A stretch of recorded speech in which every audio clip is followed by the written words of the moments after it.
Hey, it's Elizabeth, Countess of Low Carb, and on this episode, we're going to interview Dr. Ken D. Berry about all things keto, intermittent fasting, coming up next.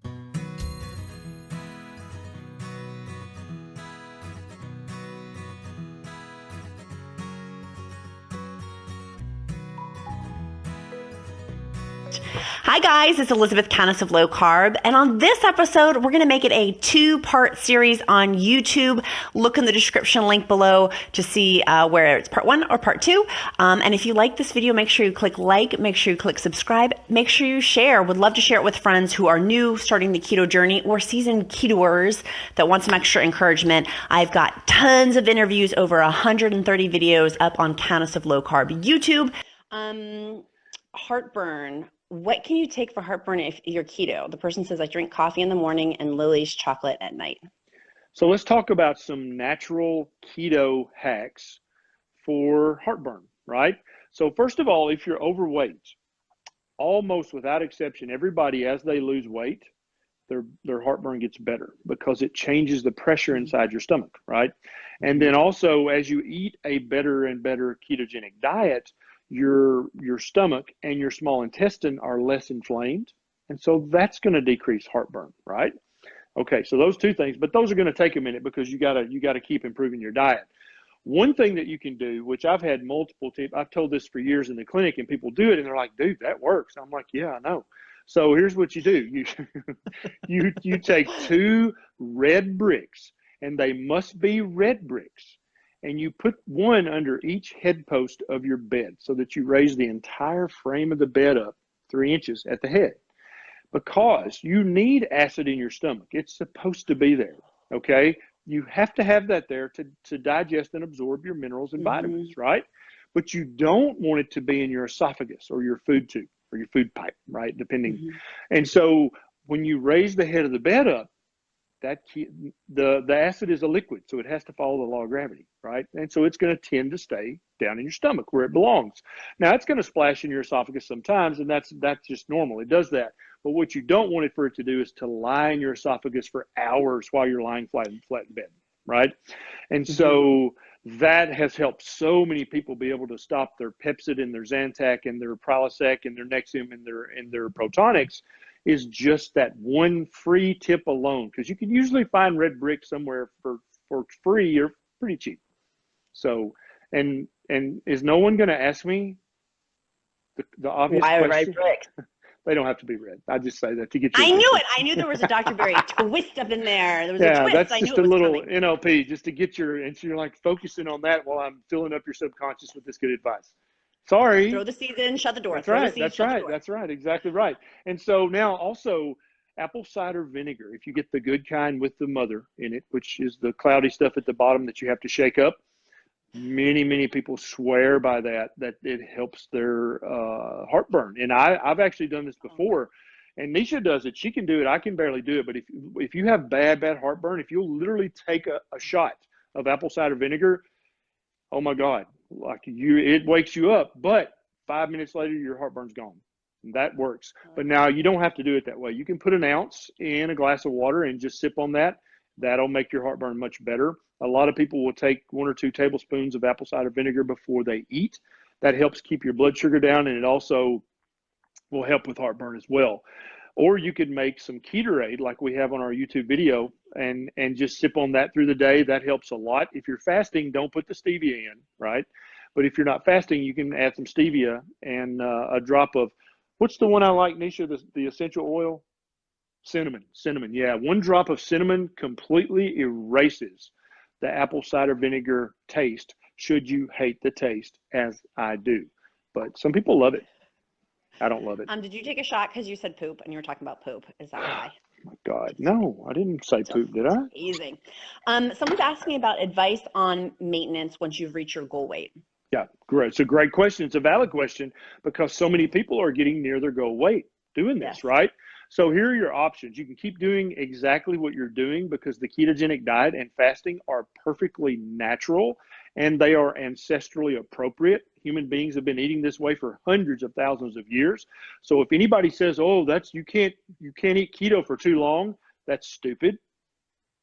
Okay, there's no basis in science to say, there's no basis in anthropology, there's no basis in archaeology, there's nowhere you can show me where it's unsafe to eat keto for too long. That's just dumb. Okay, so all you experts out there, there's not many saying that now. There's really only just one who will remain unnamed, but you need to stop saying that because it's making you look dumb, because everybody's got enough common sense to use the Google machine these days, and they're like, wait, where'd you get that from? I don't find that anywhere, right? So that's option number one. Just keep on keto and keep on IF. Or if you're like, yeah, but man, I miss fruit and I miss sweet potatoes, then go back low carb, high fat, go back paleo, go back ancestral, go back primal. Those diets are still 1,000 times better than the stupid American diet, right? They're still very ancestrally appropriate. All of our ancestors, if they got the chance, would wear the sweet potatoes out. They would wear out the honey. They would wear out the fruit if they could find it, right? But it was just rare that you could find that. So on most days, we ate keto or we fasted. And back then, fasting was called starving, right? Because that was your choice. If you didn't have food, you didn't eat food. But if you ate whatever you could find, and so maybe 1 month or 2 months out of the year, you could find some fruits and berries, and you ate the hell out of them. There's no doubt. But for 9, 10, 11 months out of the year, no, you didn't have that, so you ate keto. And so if you can kind of broaden your circle, is what I say, and go back to ancestral, go back to paleo, because now you know about keto, right? You know about carnivore if you've tried that. You know about fasting. And so if you ever start to gain weight again, or your numbers ever start to go up on paleo, you can tighten your circle right back up to keto, and you can extend your intermittent fasting hours and just get it. You know exactly what to do to fix it. And so you've really got a broad variety of eating styles within this kind of ancestral penumbra. You don't have to just, and people talk about how restricted this diet is, and that's stupid. It's not restrictive at all. There are thousands of things. And once you've reached your goal, you can broaden back out into some of the other ancestral eating patterns. You can even eat vegan. You can go eat vegan and try that if you want to, because, you know, there have been times in our human history where we had to eat nothing but vegetables. Yeah. I'm sure we were bitching about it the entire time, but we did it. Nobody in the past ever ate vegan by choice. I'm sorry, you can't show me that in the archaeological record. Nobody did it by choice. Some people did it out of necessity, but nobody did that out of choice, right? There is no society that was vegan that prospered and took over the world. That just didn't happen. But you can do that. And then if you start to have inflammation and you start to have, because I think veganism is still better than the standard American diet. I don't think it's the best by far, but I think it's better than the SAD diet. But then if you start having inflammation, if you start to gain weight or whatever, you can tighten back up to the keto that you know. Yeah, that's right. That's right. We still have a bunch of questions. I want to allot time for you to share some information too. But also I wanted to ask you, guess what I'm doing after this, Dr. Berry? What are you doing after this, Countess? I am talking with Child Protective Services in Tennessee for a foster gentleman. I gotcha. Yes. Very nice. So we love CPS Tennessee. Man, CPS Tennessee, let me tell you. That's enough. So that's all I'm going to say about that. I'm going to kick it over to you because I know that we're running out of time. We're wrapping up, and ask me questions. I want to answer more questions. Yeah. Okay, great. Okay, so question: my TSH has increased after 3 years of being 1.2. What am I doing wrong? Nothing. Your TSH, like most of your lab values, is going to go up and down all the time based on 1,000 different things in your life and in your diet. Your TSH doesn't just go to a number. If I checked your TSH every hour for a week, it'd be a different number every time. Now it's going to be within a range, and that's what we really care about. And so good doctors know this. When they see your TSH is 1.2, I know that means it's between 1 and 1.4. That's what that means, right? It's never just 1.2. That's just what it happens to be the second that the lady put the needle in your arm, right? Blood sugar's the same way. Your hormones are the same way. They're always moving up and down based on if you slept well, if you're hydrated. Like literally, if I check your TSH and then you drink a gallon of water, wait an hour and check it again, it'll be 1/10 or 2/10 of a point different. Okay, just because dilution, right? And so and a lot of people who aren't in the medical field don't know that, and you don't have to know that, but you do need a learned health partner who does know that, so that they're not putting too much stock in. Oh my God, it went from 1.2 to 1.3. That's meaningless. That's a meaningless change. for TSH and for many, many other tests. If they change a tenth of a point, it's meaningless. And some tests, like your blood sugar, it can change 20 points and it's still meaningless. It can go from 65 to 85. I care not. It means nothing. It's still within the normal range. And I know that an 85 really means a 65 to a 105. Those are both normal, so I'm still happy with that. Does that make sense? Yeah. And so don't yeah. worry so much about tiny changes in your labs. It doesn't mean you're doing anything wrong. It also doesn't mean you're doing anything right either. It just means that your lab values do this over time. Yeah. I'm bumping a question up in the queue because I like it. Is there a natural vitamin for hypothyroidism? No, there's not a natural vitamin. There is an element that for many people will help their symptoms of low thyroid very much, and that's iodine, right? And you can get iodine naturally by eating seafood, by eating sea vegetables, or eating seaweed. It's actually pretty tasty, even though it sounds like you're eating a weed. I like it pretty good. Or you can just get some Lugol's, which is just an iodine drop, and use a drop or two each day in your coffee or tea or in something that you're drinking. For years, I don't know if I've told you this, Countess, but when the Berry girls were growing up, every time I would make them scrambled eggs, I would put a drop of iodine in their eggs before I scrambled them, right? And so they've been getting their iodine for years, and they had no idea, because I'm a sneaky dad like that, right? I don't say, you're going to take your iodine. I just put it in your damn eggs, and you never know. So that's just how it rolls. That's how you do that. That's how you parent. Yeah, and so that's great parenting right there. Right. But there's so many different ways you can get iodine, because I'll tell you, the soil in most of America is completely depleted of minerals and vitamins and elements like that you need. There are people who are starting to fix that. And so if you have access to an organic heritage farm where they're actually trying to heal the soil, that's such a wonderful thing that people are doing. Farmers are, and so they rotate their crops, and they'll grow this crop, and then they'll put the pigs in for a month, and they'll put the chickens in for a month. And when you do that, the soil can actually come back to life. And soil is really a living thing. It's not just dirt. It's way more complicated than that. And so more and more people are starting to do that. So anytime you can buy pastured eggs or pastured pork, do that, because you're actually encouraging people to take care of the soil and regrow the soil and bring the soil back to life in America, because without that, you have to take supplements sometimes. Can you give iodine to boys? Sure. Yeah. I just happen to have 3 girls in the house, so that's who got it. But yeah, the next one's going to be a boy. I put 2 drops in my coffee every morning. 2 drops of Lugol's, 2% every morning. Collagen supplements, are they necessary? Should we be taking those? Do I need them? Oh, great question. I'm so glad you asked. So collagen is very good for you. Protein is very good for you. We all know this.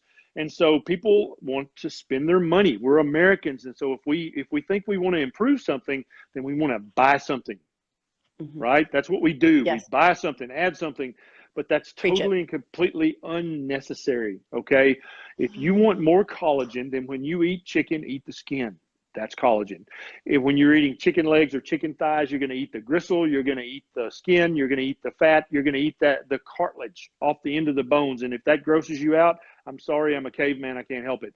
But all of those things that I just said are collagen. They're pure collagen, okay? They're a much higher grade of collagen than you'll ever buy in a dry powder. When you're eating steak and you cut the gristle out and move it to the edge of the plate, stop that. Eat that. Eat it. I'm sorry. Cut it up in tiny pieces. If it gags you, I don't care. Get over it, because we've got to rediscover how to eat like our ancestors used to eat. You eat that, okay? That's pure collagen and pure protein. It's free. It's right there, and you're going to throw it away, and then you're going to spend money on a collagen supplement, right? So that's the common sense Southern boy going, what's wrong with you? Right? Well, I'm sorry, what? That's right. No. Pork chop and applesauce are going to be bummed out moving forward. Yeah, but you. Mama needs some more collagen in her face, less Botox. Right, exactly. But you have all this unlimited source of free collagen that most people throw away. Stop that. And then the biggest source of collagen is to make your own bone broth. So when you've eaten your T-bone and your chicken legs, throw those bones in a pot and keep it simmering on the stove all the time. You'll boil out all the fat and collagen that's in the marrow and in the bone matrix itself. That is like literally for free, You can have $1,000 a year worth of free collagen. That's the highest grade collagen you'll ever get in your life, and you've been throwing it away. I have been throwing it away. You Yeah. mean to tell me I need to take my T-bone bone, simmer that on my pot, and I'm going to have that's. Yeah. And I've got a sweetheart deal with our local butcher.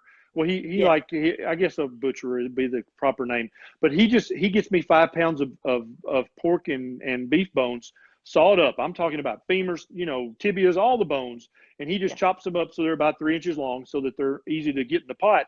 And we just keep them boiling on the stove all the time. And so literally we've got bone broth. Yeah. And so it's easy to do. And I get the 5 pound bag for like $3 because he's going to throw them away anyway. Yeah. And so he's happy to have a new income source. Yeah. He's like, so you want to buy the bones? I'm like, yeah, I want to buy the bones, dude. Yeah. Do you have a YouTube video on this? Not yet. No, I've got to get Nisha back on her video game, because we got so many food videos that we can make, but we're just so busy doing everything else. We don't have time. Yeah. But yeah, I need my video, by the way. My request, I'm putting it back in your queue about the fasting stairs, the times for stair steps for fasting time windows to make it most effective. Yeah, I'll work on that. I may try to do that today and then just get it uploaded in a day or two. Aren't you going to Mexico in like a day or two? Yeah, I am. Will you please hit a piñata and take a picture? Have Nisha take a picture of you hitting the piñata while you're on the racist. Cruise? So racist. What? Nobody in Mexico actually hits piñatas, except on their birthday when they're 4 years old. Yeah, when they're 4 years old, they do. You're going to be on a party. You're going to be on a cruise boat. If I see a piñata, I will hit it for you. Oh my God, please. Mexican heritage.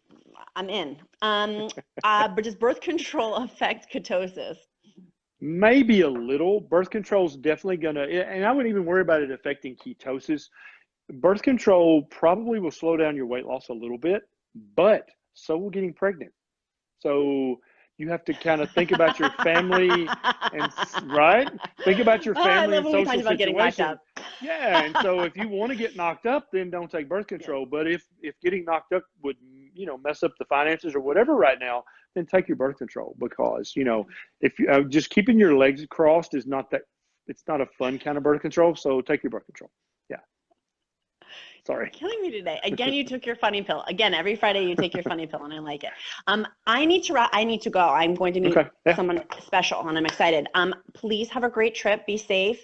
If people want to do I did have one thing, e-visits for you. Someone was just telling me a testimonial. They had an e-visit with you, and you rocked their socks off. You really, really helped them, and they were sharing with me the information that had been giving. And so I wanted to encourage everybody to do the e-visit. It's down in the description link below. It is well worth it. Per my client that was telling me about it, I was so excited. I was brimming ear to ear about Dr. Ken, because his e-visits are worth it. And also make sure you like this video, share it, click subscribe. Yep, absolutely. Thank you so much for having me, Countess. I'll see you next time. See you in 2 weeks. Bye. Yes. Bye.